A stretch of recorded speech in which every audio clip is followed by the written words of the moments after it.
Assalamualaikum warahmatullahi wabarakatuh.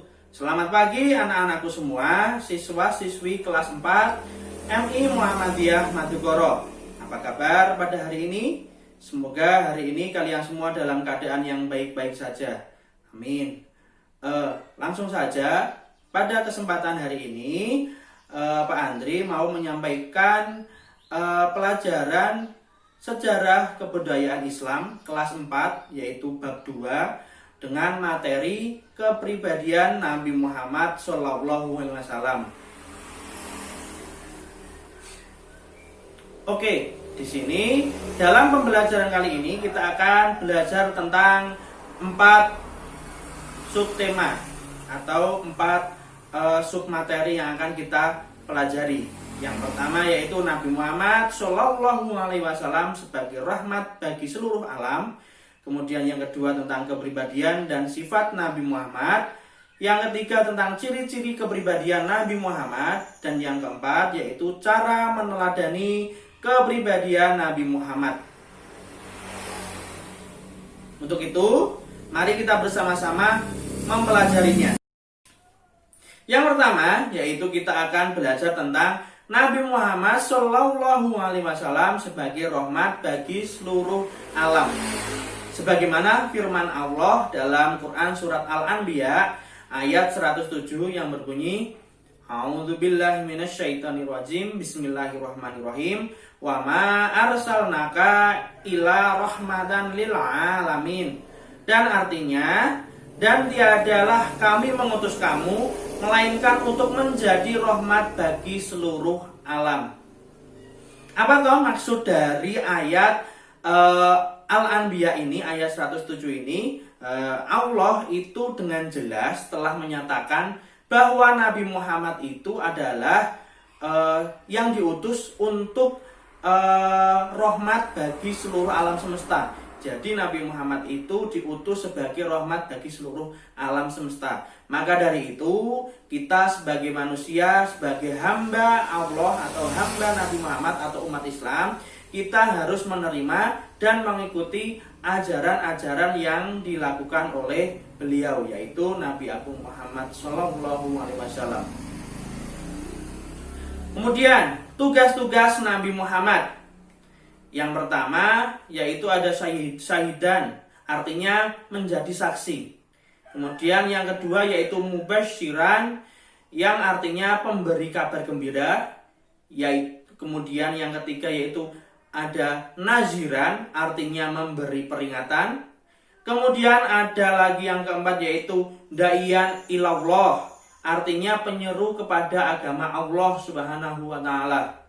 Yang kelima yaitu sirojan muniran, artinya cahaya yang menerangi.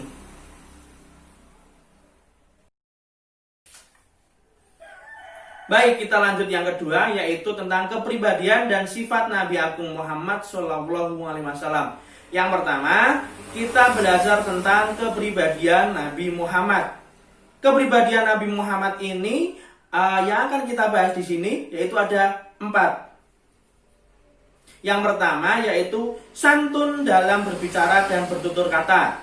Jadi Nabi Muhammad itu terkenal sebagai orang yang paling fasih bahasanya, baik ucapan dan teratur penjelasannya. Kemudian yang kedua, santun dalam perbuatan.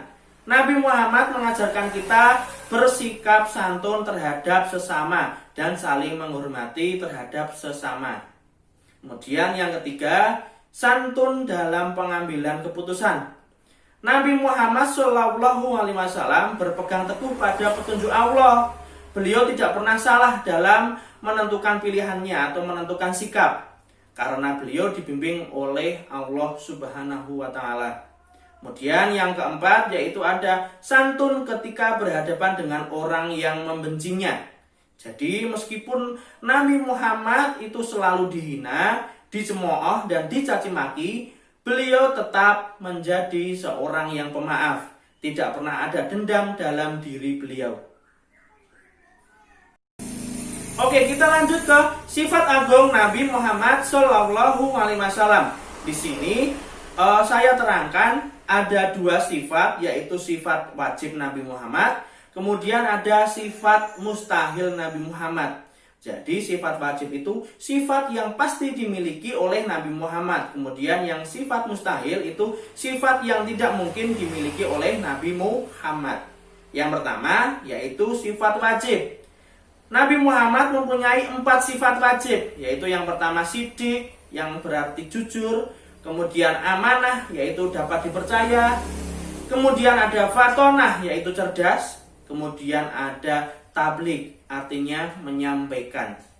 Kemudian sifat mustahil yang tidak dimiliki oleh Nabi Muhammad dan tidak mungkin dimiliki Nabi Muhammad, yang pertama yaitu adalah kidzib atau bohong.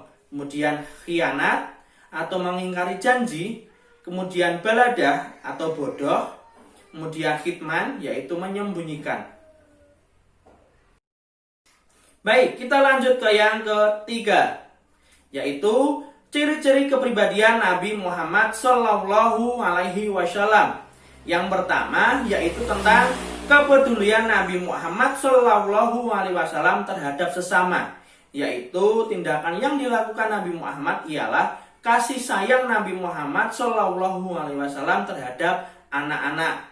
Kemudian selanjutnya kasih sayang Nabi Muhammad Shallallahu Alaihi Wasallam kepada anak yatim. Kemudian kasih sayang Nabi Muhammad Shallallahu Alaihi Wasallam terhadap orang sakit dan juga janda.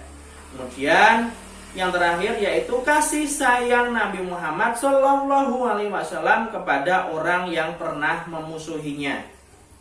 Itu adalah kepedulian Nabi Muhammad terhadap sesama. Kemudian dilanjutkan kepedulian Nabi Muhammad Shallallahu Alaihi Wasallam terhadap alam sekitar. Jadi Nabi Muhammad itu juga peduli terhadap alam yang ada di sekitarnya. Hal yang beliau lakukan yang pertama yaitu menyayangi binatang. Yang kedua yaitu menyayangi tumbuhan.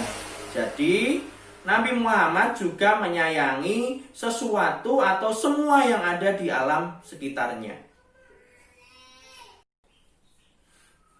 Baik, kita yang terakhir yaitu yang keempat, kita akan belajar tentang cara kita meneladani kepribadian Nabi Muhammad Shallallahu Alaihi Wasallam.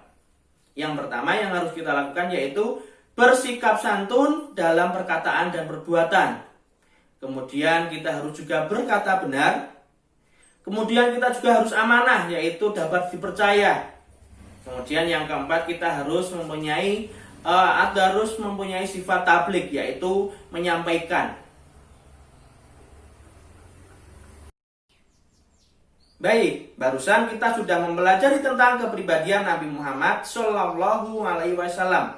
Sebelum Pak Andri mengakhiri pembelajaran pada hari ini, Pak Andri mau memberikan soal untuk kalian jawab, kemudian kalian kirim ke WhatsApp group, atau kalau tidak bisa japri ke nomor Pak Andri. Pertanyaannya yaitu ada 5. Silahkan dijawab dengan baik dan harus wajib dikumpulkan.